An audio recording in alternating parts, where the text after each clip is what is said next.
Hello guys, আমার healthy and tasty রান্নাঘরে সবাইকে স্বাগতম। আমার এই নতুন চ্যানেলের প্রথম রেসিপি হলো সুজির উপমা, যেটা হেলদি তো বটেই, অবশ্যই টেস্টি। দেখো বন্ধুরা, সুজির উপমা করার জন্য প্রথমে যা যা জিনিসগুলো লাগবে সেগুলো হলো, প্রথমে আলু কুচি কুচি করে কেটে নিলাম, তারপর পেঁয়াজ কুচি করলাম, তারপর গাজর কুচি কুচি করে কেটে রাখলাম, একটু ভাজা বাদাম নিলাম, কাঁচা লঙ্কা ও কারি পাতা।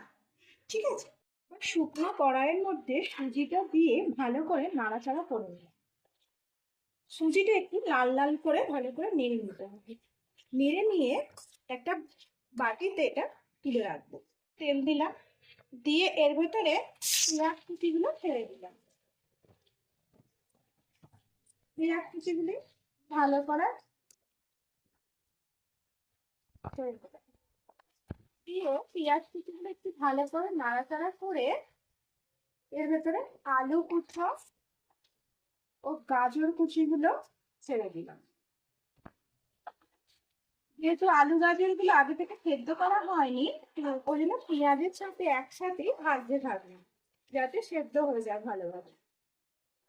এবার এটা ভালো করে ভাজবো যাতে আলু আর গাজরটা ভালোভাবে সেদ্ধ হয়ে যায়। এবার আলু গাজরটা একটু ভাজা ভাজা হয়ে গেলে, দেখো ভালোই ভাজা ভাজা হয়ে গেছে, এবার এর ভেতরে টমেটো কুচি ও লঙ্কা কুচিটা দিয়ে দিলাম, আর কারি পাতাটাও দিয়ে দিলাম।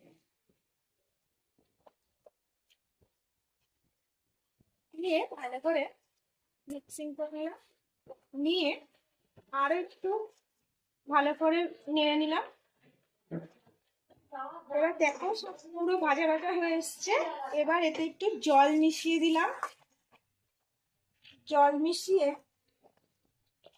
এবার তো পরিমাণ মতো নুন দিয়ে দিলাম। পরিমাণ মতো নুন দেওয়ার পর ভাজা সুজিটা এর ভেতর মিশিয়ে দিলাম, আর ভাজা বাদাম গুলো এর ভেতরে ছেড়ে দিলাম।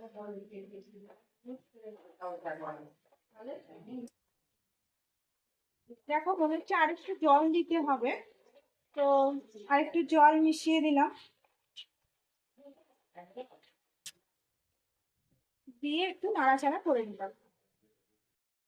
দেখো বন্ধুরা, জল দিয়ে ভালো করে নাড়ানোর পর সুজির উপমা রেডি। বন্ধুরা, সুজির উপমা ইস রেডি। আমার তৈরি সুজি তো আমি খাবোই, তোমরা যদি খেতে চাও তো চটপট বানিয়ে ফেলো আর কমেন্টে জানিয়ে দাও কেমন হলো।